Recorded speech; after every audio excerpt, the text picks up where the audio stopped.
శ్రీరామ రామ రమే రమే రమే మనోరమే సహస్రనామ తత్తుల్యం రామ నామ వరాననే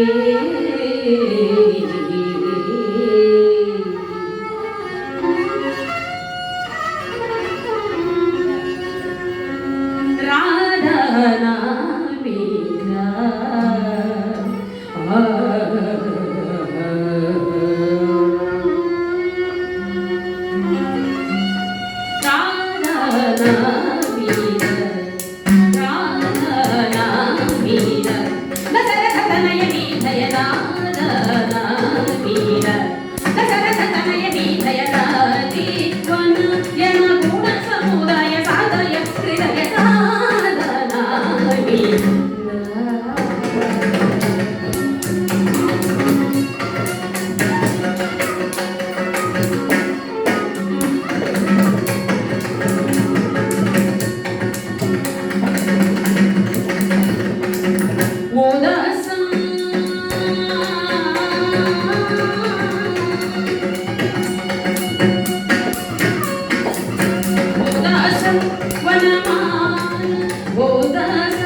సరస్వతికి ప్రప్రథమంగా శిరస్సు వంచి శత సహస్ర కళాభివందన నందివర్ధనాలు శతనమస్సు మనస్సు సవినయంగా సగౌరవంగా సమర్పణ చేస్తూ ఉన్నాను.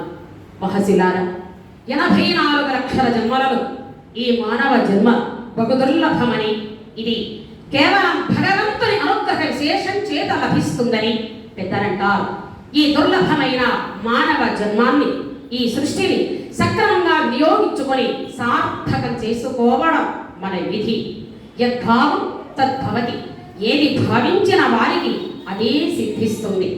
యుగాలుగా పామర జనులకు కూడా సైతం దైవ భక్తిని పురాణ గాథల ద్వారా భక్తి మార్గంలో నడిపించి పాపభీతిని పెంచి ధర్మానికి బాటలు వేసి మానవాడిని ముందుకు నడిపించిన వారిలో అగ్రగణ్యులు హరికథా భాగవతులు.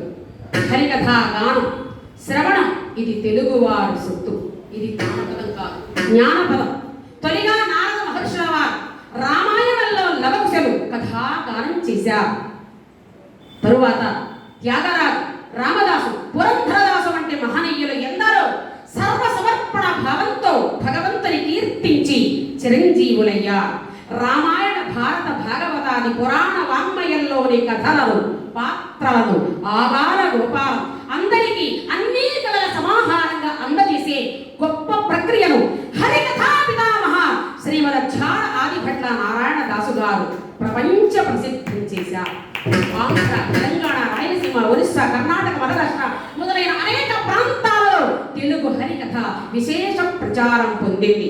హరికథను ఇంత గొప్పగా తీర్చిదిద్దినటువంటి మహనీయులు శ్రీయులు ఆదిభట్ల నారాయణ దాసు గారి 161వ జయంతి సందర్భముగా ఎంతో మంది కళాకారులను ఇక్కడికి పిలిపించి మరి ఆయనను కొలిచేటువంటి భాగ్యాన్ని మాకు ప్రసాదించినటువంటి కళా అభిమానులకు, కళా పోషకులకు, కళాకారులకు, మరి ఎంతో గొప్ప గొప్ప కళాకారులు ఇక్కడ వించేసి ఉన్నారు. అందరికీ కూడా పేరు పేరున హృదయపూర్వక ధన్యవాదాలు తెలియజేసుకుంటూ నాకు ఈ గొప్ప అవకాశాన్ని, అదృష్టాన్ని కల్పించినటువంటి భగవతులు శ్రీ పద్మనాభ శర్మ గారికి వారి పాదపద్మాలకు ధన్యవాదాలు తెలియజేసుకుంటూ కథాగానంలోకి ప్రవేశిస్తూ ఉన్నారు.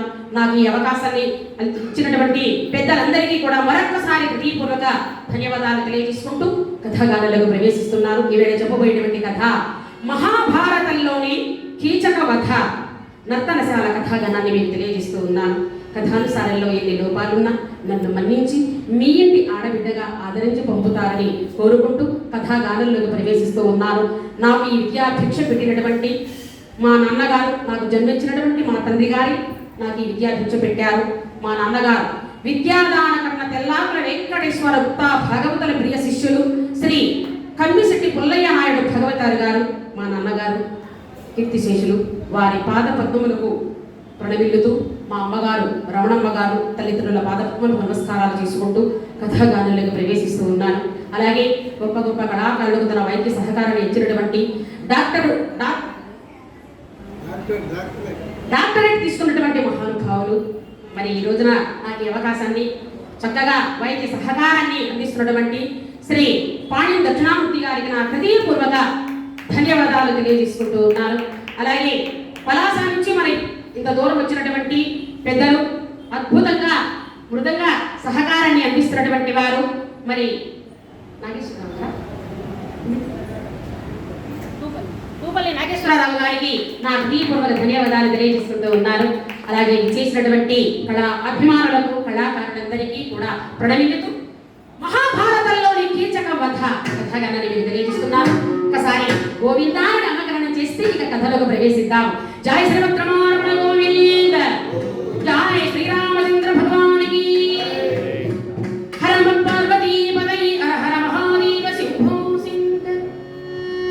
నారాయణం నమస్కృత్య నరం చైవ నరోత్తమం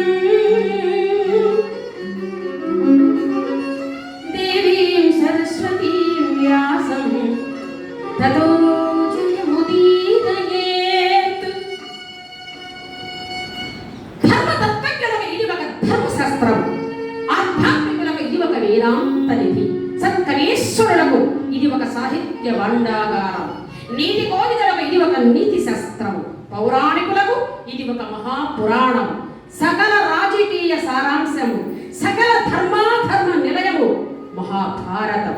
అట్టి మహాభారతంలో కీచకవధ భారతమున కీచకవధ హరి హరి అనజాలిన కథ భారతమున కీచకవధ హరి హరి అనజాలిన కథ భారతమున కీచకవధ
వహసిలారా దురోధన వ్యామోహపరితంగా అప్రతిహతమైన విధివశాన పాండవులు అరణ్య అజ్ఞాతవాసములు చేయవలసి వచ్చినదండి.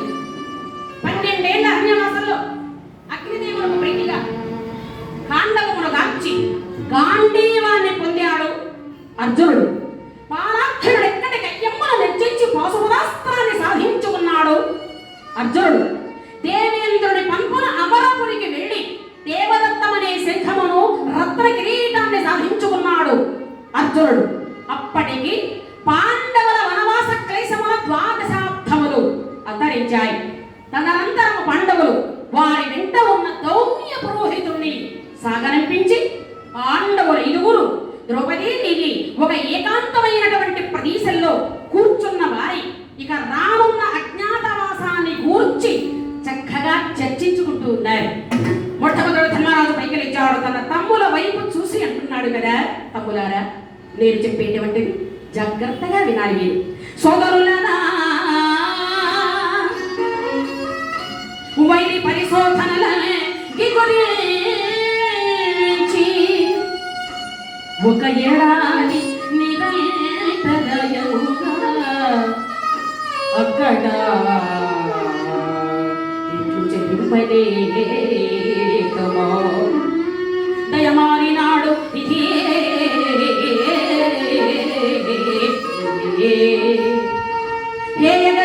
కలిగించినాడు బాధన బలకి మీకును అపార విషాదము ఇవ్వటిల్లగా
కానీ ఈ అజ్ఞాతవాసము చాలా కష్టతరమైనది. మడుగులను, కొండలను, లోయలను దాగి ఉండడానికి లేదు. ప్రచ్ఛన్న వేషములతో, ప్రచ్ఛన్న నామములతో మనము తిరగాలి. అందుకని ఏ పట్టణమైతే బాగుంటుందో అని ఆలోచిస్తూ ఉంటే విరాట నగరం అన్ని విధములా మనకు అనుకూలంగా ఉంటుంది అని నాకు తోస్తుంది. తమ్ములారా, మీరు కూడా బాగా ఆలోచించుకొని విరాట నగరమో లేకపోతే మరొక పట్టణమో వెళదాము. ఏమంటారు అన్నాడు ధర్మరాజు. అన్నగారి మాటలకు దూరదృష్టికి తమ్ముడు నలుగురు ముగ్ధులైపోయారు.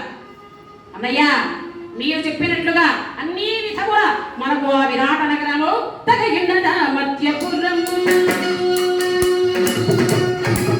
తగయున్నద మధ్యపురం బాల తనదసున విరాట తగయున్నద మధ్యపురం.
నాడు వాడు కాడు పేడు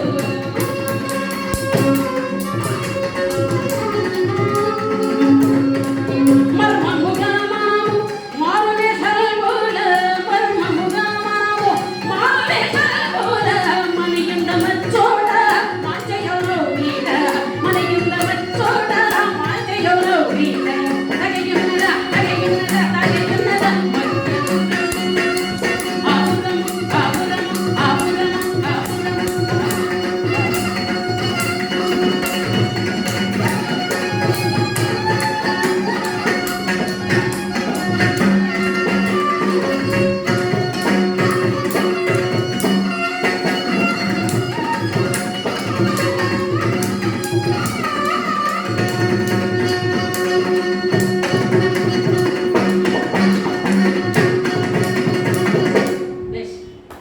అన్నయ్య, నిర్మల హృదయుడు సత్యసంధుడు ధర్మాత్ముడు పైపెచ్చు మనకు పాద బంధువులకు విరాట నగరంలో మనం ఈ అజ్ఞాతవాసాన్ని గడపడము ఆహా చాలా చాలా ఆనందంగా ఉంది అన్నయ్య. కానీ అని ఆగిపోయాడు అర్జునుడు. తమ్ముడు, ఏమిటి కానీ అని ఆగిపోయావు? నీకేమైనా అనుమానంగా ఉందా అర్జున అడిగాడు ధర్మరాజు. అడిగిన మాటలకు అర్జునుడు అంటాడు కదా, అన్నయ్య, ఏక ఛత్రాధిపత్యము వహించే ఈ భూమలయాన్ని ఏలినటువంటి మీరు ఎలా ఒకరి చింత బానిస బ్రతుకగలరు అన్నయ్యా? మేము చూడలేమన్నయ్యా, చూచి సహించలేము అన్నయ్యా, సహించలేము. అర్జున, నేనంటే నీకు ఎంత ప్రేమ! నేను ఆ విరాట నగరంలో నీచంగా బ్రతుకుతాను అని అనుకుంటున్నావా? లేదు తమ్ముడు. అమరాధీశ కుమారా చింతిలకుమయ్యా, నేను సన్యాసి వేషమున మధ్య విభూని శస్త్ర ప్రౌఢి మెప్పించుచు. ఏమయ్యా, నేను ఆ విరాట నగరంలో నీచంగా బ్రతుకుతాను అని అనుకుంటున్నావా? శాస్త్ర ప్రాణిక ఆశాలు వినిపిస్తాను, దీనిక గెళ్ళలో పాచికలు ఆడించి పరవశుని చేస్తాను. అర్జున, నా గురించి నీ భయపడవద్దు, కానీ నాకు భీముడి విషయంలోనే కొంచెం భయంగా ఉంది అన్నాడు. వెంటనే భీమసేనుడు ప్రక్కనే ఉన్నాడు కదా, ఏమంటాడో చూద్దాం అనుకుంటున్నాడు ఈయన. ఏం చేద్దాం? భీముడు ఎలా దాగి ఉండగలడో చెప్పు. సోదరి మూటనెట్టి చూడు, మన భీముడు దాచిపెట్టి చూడు. 100 మందికి వండిన భోజనాన్ని రాసిపోసి పెట్టు, మన భీముడు వదిలిపెట్టు. శత్రువైనా మిత్రుడైనా భీముని ఎదురుగా తొడగొట్టము, నడుములు విరగొట్టకపోతే నా మాట కాదని. ఇలాంటి పరిస్థితుల్లో భీమసేనునికి ఏ తల్లి ఒక్క పూట భోజనం పెట్టి 2వ పూట భోజనానికి పిలుస్తుందయ్యా, అందుకే కాస్త భయంగా ఉంది అన్నాడు ధర్మరాజు. ఆ మాట వినగానే భీమసేనుడు వెంటనే పైకి తెచ్చాడు. అయ్యా, నా గురించి మీరు భయపడుతున్నారా? అన్నయ్య, భయపడనక్కరలేదు. దైవ విధి ప్రకారం ధర్మజునంతటి వాడో యథార్థీ విభో కొలువు కోటమున చేరేప దాస్య వృత్తి ఈ పావనికేమిలే పరిట భాగవతమున ఆరి పేరినాడు ఏవరైనా ఆయుధము పిలచుగన చెయ్యుండుట ఏలగో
కొన్ని రాగాలు వింటే రోగాలు మాయమైపోతాయి.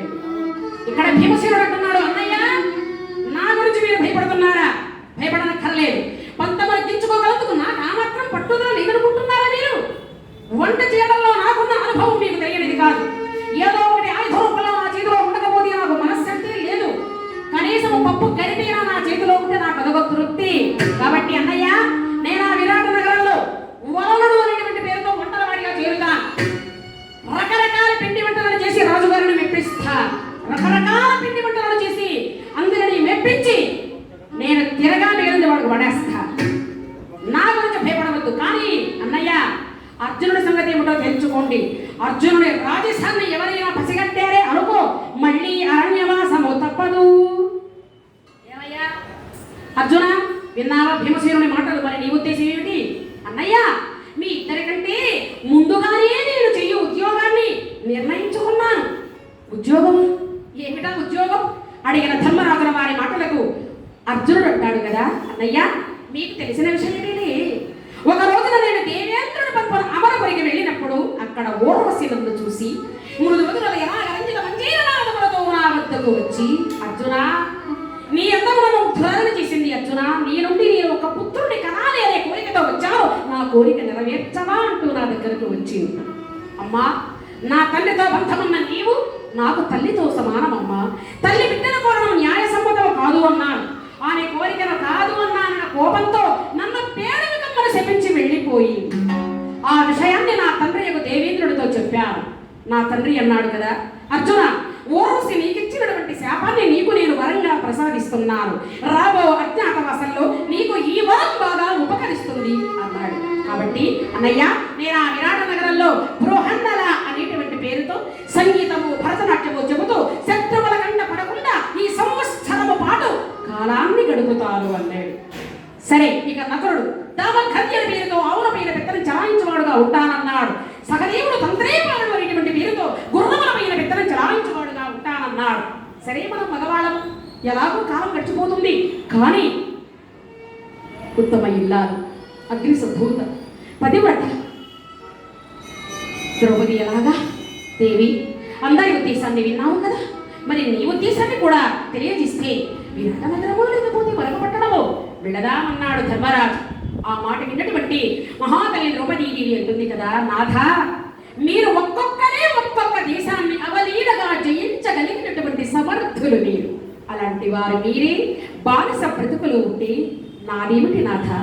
నేను ఆ విరాట్ మహారాజు భార్య సుధీష్ణాదేవి దగ్గర సయ్యంత్రి అనేటువంటి పేరుతో దాసికా వృత్తిలో ఉంటూ ఆమెకు సేవలు చేస్తూ ఈ సంవత్సరం పాటు కాలం గడిపిస్తాను నాథ. అంతకంటే వేరే మార్గమే లేదు స్వామి అని అనగానే భీమసేనులకు ఒక్కసారిగా కోపం వచ్చేసింది.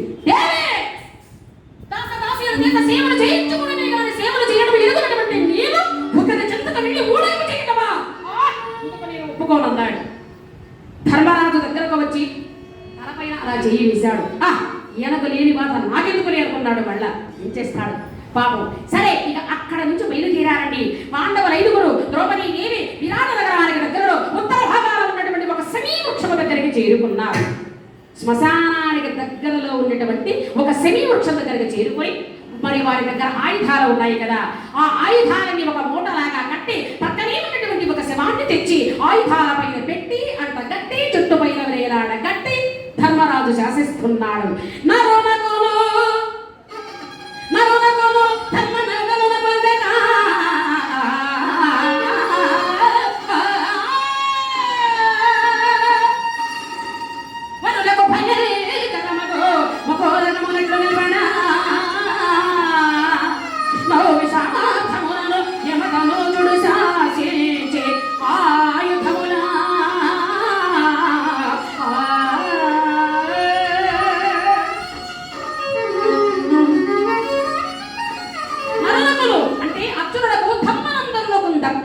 ఇతరులెవ్వరూ ఈ ఆయుధాల వైపు చూస్తే భయంకరమైనటువంటి సర్పములుగా భూత ప్రేత పిశాచములుగా కనిపించుగాక అని ధర్మరాజు శాసించి, తమ్ములారా జాగ్రత్తగా వినండి, ఈ రోజు నేను విరాట నగరంలో అడుగు పెడుతున్నాను, ఎవరి పాత్రలు వాడు జాగ్రత్తగా పోషించాలి సుమా అని చెప్పి తండ్రి బలబలంతో మారిన కంకుభట్టు రూపంలో విద్వజ్జన పరివేష్టితుండై విరాట భూపతి కొలువు తీరి ఉన్న సమయంలో లోపలికి ముందుగా ధర్మరాజు వెళ్ళాడు ఒక బ్రాహ్మణ వేషంలో.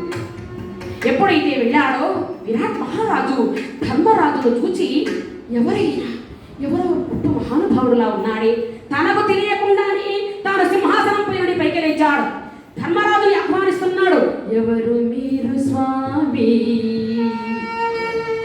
ఎవరు మీరు స్వామి, ఏ ఊరు ఏ వాడ ఎతడ నుండి ఇటకు వచ్చి అంటిని, ఎవరండి మీరు, ఏ ఊరు మీది, ఎక్కడి నుంచి వస్తున్నారు, మీ పేరేమిటి? ప్రశ్నల వర్షం కురిపించాడు విరాట్ మహారాజు. ఇక్కడ ధర్మరాజుకు గొప్ప చిక్కు వచ్చి పడిపోయింది. ఏమిటది?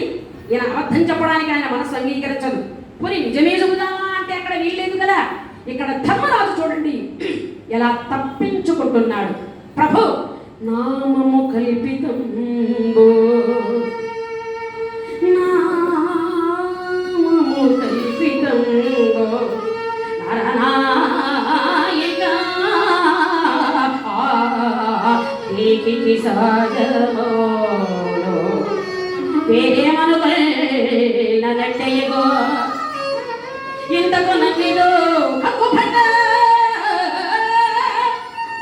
మరి కలుగుడా ఎనుడి తప్పితమేమి నాము కల్పితంబు నరనాయక ఏకికి సాగమోను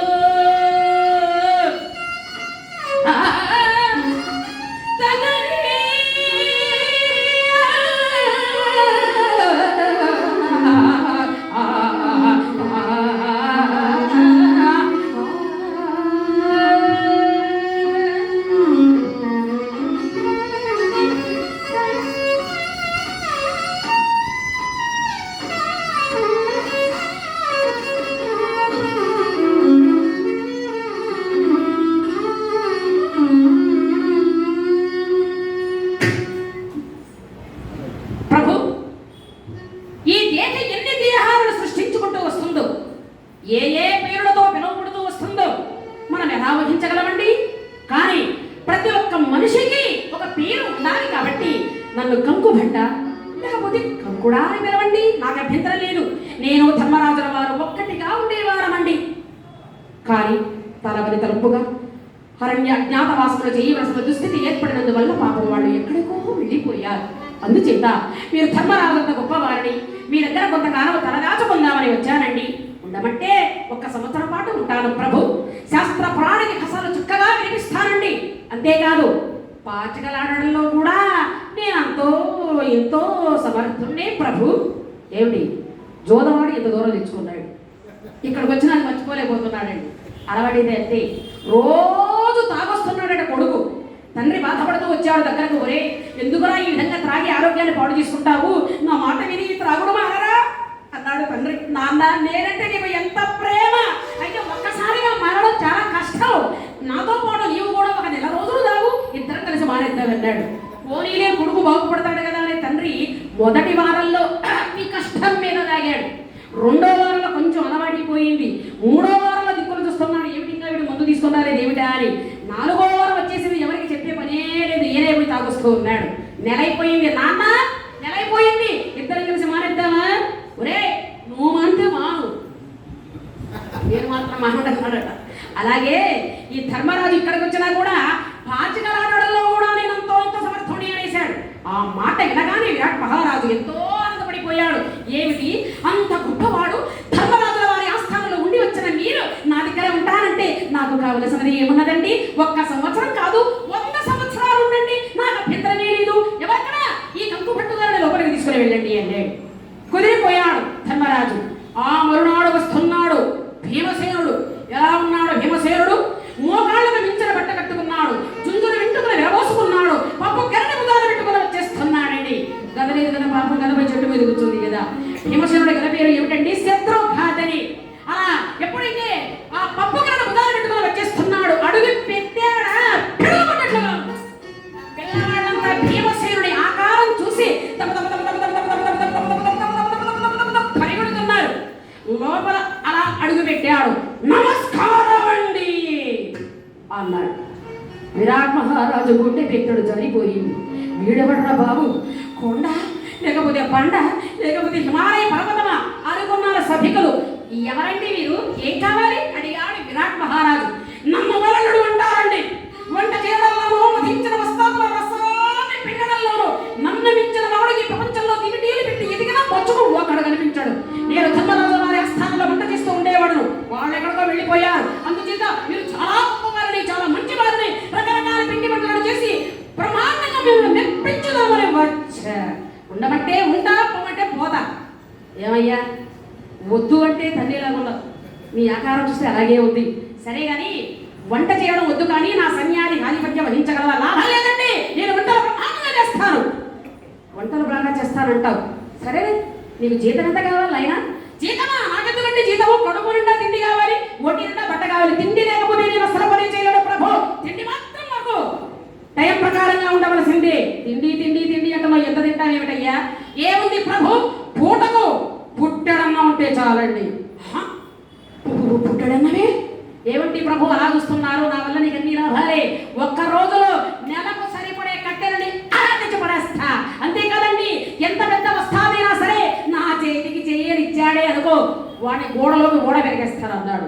అబ్బో, ఇలాంటి వాడు మనకు ఉండవలసిన వాడు. ఎవరక్కడ? ఈ వలాంకుణ్ణి తీసుకుని వెళ్ళండి అన్నాడు. ఇక కుదిరిపోయాడు భీమసేనుడు కూడా. ఆ మరునాడు వస్తున్నాడండి అర్జునుడు. ఎలా ఉన్నాడు అర్జునుడు?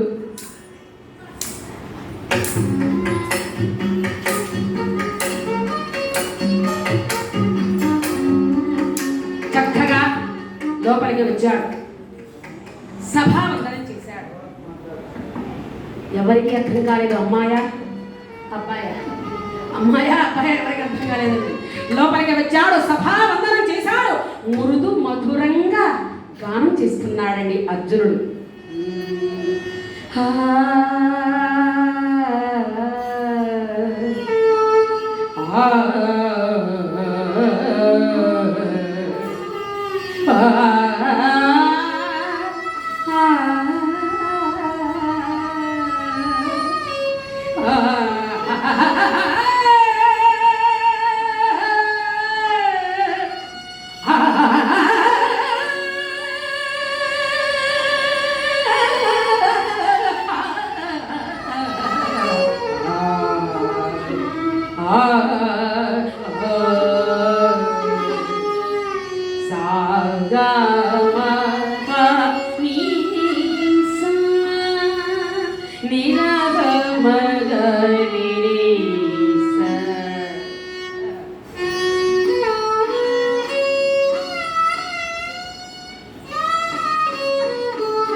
బహుదూరం బని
గొప్ప అవకాశాన్ని అదృష్టాన్ని నాకు కల్పించినటువంటి అక్కడ అభిమానులందరికీ కూడా భగవతులందరికీ కూడా శిరస్సు వచ్చి ప్రణవిల్లుతూ ఉన్నారు.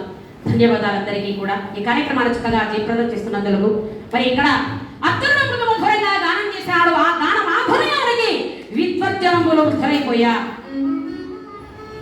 వనితావేషము కలిగి ఉంది కానీ స్త్రీ మాత్రము కాదు. పోని పురుషుడే అనుకున్నామా, నిర్ణయించలేకున్నామే. ఇతని తేజస్సు చూడగా రాజసము ఉట్టిపడుచున్నది. అనుమానంతో అడిగాడు విరాట్ మహారాజు, ఎవరండి మీరు? నిన్ను చూస్తుంటే నాకేదో అనుమానంగా ఉంది.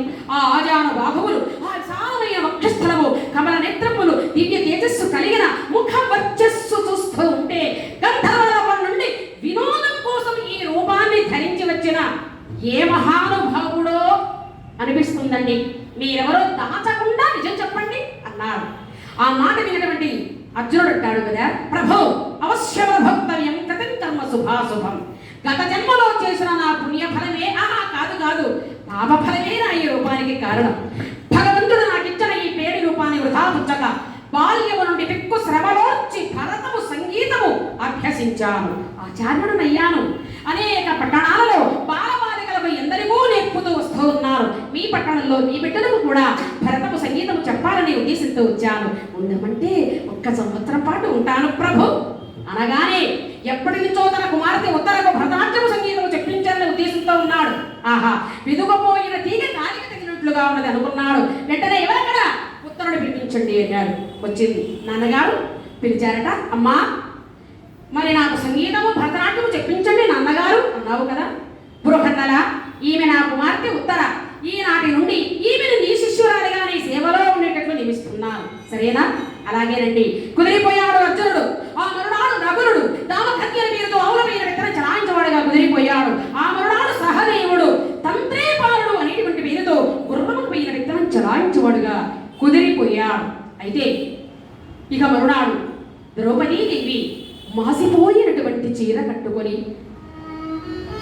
తల విరియబోసుకొని శివశక్తి వలె ఆ తల్లి సుధిష్ణాదేవి మందిరానికి వస్తూ ఉన్నది. అయితే మార్గ మధ్యలో అమ్మవారి ఆలయానికి ప్రతిరోజు సుధిష్ణాదేవి తన చెలగట్టలతో వచ్చి అమ్మవారిని సేవించుకొని వెళుతుందన్నమాట.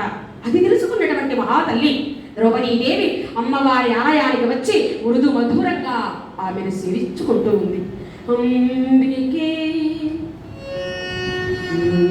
అంబికే అఖిలేశ్వరి శ్రీకరి కళాత్మికే కామేశ్వరి త్రిశూలే త్రిభువనేశ్వరి సుందరి సుందరి సుందరేశ్వరి శ్రీకరి. అమ్మా కాచాయిని జగజ్జనని పార్వతి శ్రీకరి కృపాకరి శ్రీకరి కృపాకరి శ్రీకరి కృపాకరి శంకరి అభయంకరి సుభయకరి సాయీశ్వరి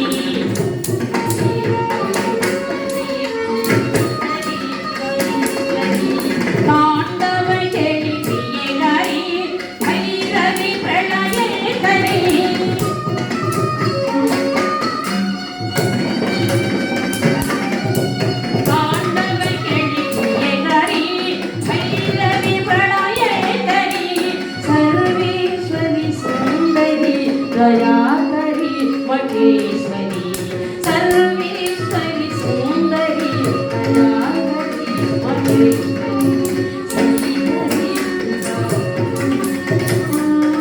సాయీశ్వరి.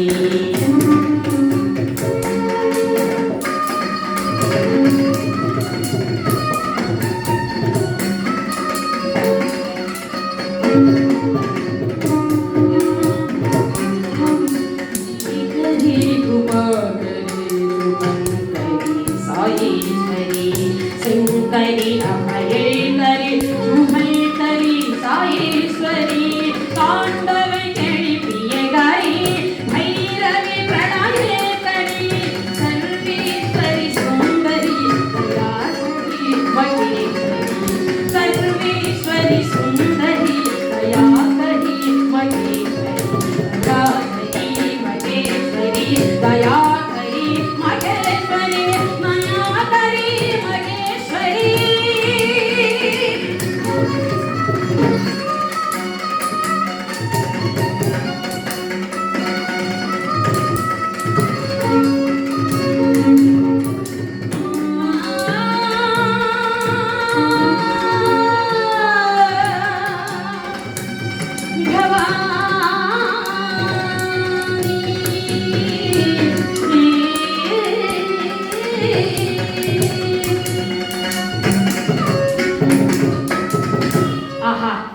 ఎంత చక్కగా గానం చేస్తున్నావమ్మా, ఎవరమ్మా నీవు అని అడిగింది సుధేష్ణ.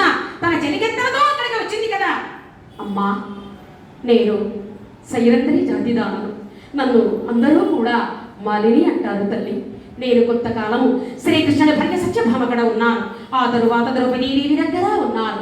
విధివశాక్త ద్రౌపదీదేవి భర్తల వెంట అరణ్యవాసానికి ఎక్కడికో వెళ్ళిపోయిందమ్మా. అందుచేత మీరు ద్రౌపదీదేవి లాంటి వారిని మీ దగ్గర కొంతకాలము తలదాచుకుందామని వచ్చాను తల్లి. ఉండమంటే 1 సంవత్సరం పాటు మీ దగ్గర దాచికావృత్తి చేయడానికి వచ్చానమ్మా. మీరు విరాట్ మహారాజు భార్య సుధేష్ణాదేవి గారిని తెలుసుకుని వచ్చాను తల్లి. ఏమిటి, నేను సుధేష్ణాదేవి భార్యని తెలుసుకుని వచ్చావా? ఆహా, చాలా సంతోషము తల్లి. ఎంత చక్కగా గానం చేస్తున్నావు. కానీ నీవు నా దగ్గర దాసికావృత్తి చేయడానికి వచ్చావా? ఇంత అందంగా ఉన్నావు, ఇంత సుకుమారంగా ఉన్నావు, సన్నజాజులు పోస్తేనే కందిపోయేలా ఆ చేతులు ఉన్నాయి. నిన్ను నా మందిరంలో పెట్టుకుంటే నాకెప్పటికైనా ప్రమాదమేమోనమ్మా తల్లి. అమ్మా అమ్మా, ఇంత మాట అనకండి తల్లి, అంత మాట అనకండి అమ్మా. దాసి అయినను కావచ్చు ధర్మపత్రి, రాణి అయినను కావచ్చు రంగులాడే, కులము కాదు అమ్మా, కులము కాదు మనిషికి గుణమే కానీ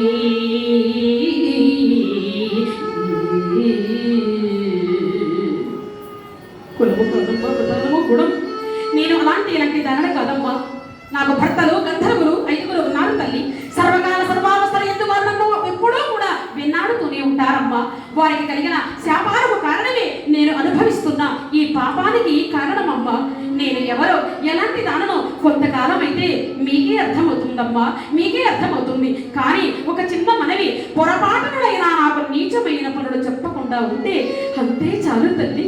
1 సంవత్సరము పాటు నాకు అనుమతి ఇవ్వ తల్లి అని అడుగుచుంటే ఆ తల్లి ఒక దేశానికి రాని విధి ఎంత విచిత్రమైనదో చూడండి. కానిది కాదన్నటికి కానున్నది కాకమానది గుడు, అది దైవాధీనమో, అది దైవాధీనమో. ఆ విధిని రేగిన ధీని చింతి పదెప్పుడు దేనికి నైననే కానిది కాదన్నటికి కాదున్నది కాకమానది గుడు. కానిది కాదన్నటికి, కానున్నది కాకమానది. భగవంతుడు ఇప్పుడు కూడా ఒకదానికొకటి పోటీ పెట్టాడు. సుఖము దుఃఖము, వెన్నెల చీకటి, ఆస్తి నాస్తి, చావు పుట్టుక, పగలు రాత్రి, ఇలా ఒకదానిని అనుసరించి మరి ఒకటి ఉన్నది కదా. ఇక్కడ మహాతల్లి ద్రౌపదీదేవి ఇలా ఎప్పుడైతే అంటుందో, సుధేష్ణాదేవి ఎంతో ఆనందపడిపోయింది. అమ్మా మాలిని, నీవు గంధర్వుల భార్యమని తెలియక అలా నానులే, ఏమీ అనుకోకే. నీ ఇష్టం వచ్చినన్ని రోజులు నాకు అభ్యంతరం లేదు. తన సంతోషాన్ని వ్యక్తపరిచింది సుధేష్ణాదేవి. జాయిందిరారమణ గోవిని హరమ పార్వతీ పదై హర హర మహాదేవ శంభో శంకర. పాండవులు 5 ద్రౌపదీదేవి విరాట నగరంలో వారి అజ్ఞాతవాసాన్ని హాయిగా ప్రశాంతంగా కొనసాగిస్తూ ఉంటే అక్కడ దుర్యోధనాదులు ఆలోచిస్తున్నారు. పట్టుదలతో చేయుచున్న పాండవుల అజ్ఞాతవాసాన్ని పాడు చేసి మళ్ళీ అడవులకు తరిమి హాయిగా ఉందాము అన్న దురుద్దేశంతో దుర్యోధనుడు జీమూతమల్లుడు అనే వీర మల్లుని దేశంపైకి పంపించాడు పాండవన్వేషణకై. వీడి పని కూడా తెలుసా? ప్రతి పట్టణానికి వెళ్ళడం, సవాలు చేయడం. ఆ పట్టణంలో వీడిని గెలిచేటువంటి వారు ఎవరు లేకపోతే వాళ్ళ దగ్గర విజయపత్రం తీసుకోవడం, మరొక పట్టణానికి వెళ్ళడం. ఇది వాడికి దుర్యోధనుడు ఇచ్చిన పని. ఇందులో రహస్యం ఏమిటో చూడండి. పరాయి వాడు మన పట్టణానికి వచ్చి, ఒరే మీ ఊళ్ళో మూతికి మీసం పుట్టిన మగవాడుంటే సవాల్ అని దెబ్బతీస్తే సహించగలమా? 4 తన్ని పంపిస్తాం కదా. అలాగే ఈ జీమూత మల్లుడు కూడా ప్రతి పట్టణానికి వెళ్తున్నాడు, అందరినీ కూడా అవహేళన చేస్తున్నాడు, అందరినీ ఓడిస్తున్నాడు, అందరి దగ్గర జయపత్రం తీసుకుంటున్నాడు. మళ్ళీ ఇంకొక పట్టణానికి వెళుతున్నాడు. ఎందుకంటే ఈ జీమూత మల్లుడు ఒక్క భీముడి చేతిలోనే మరణిస్తాడు, ఇక ఎవరి చేతిలో చావడండి. అందుకని జీమూత మల్లుడు ఎక్కడైతే చస్తాడో అక్కడే పాండవులు ఉంటారో అని దుర్యోధనుడి నమ్మకం. అందుచేత జీమూత మల్లుని వెంట ఇద్దరు భటులు కూడా పంపించాడు. వీళ్ళ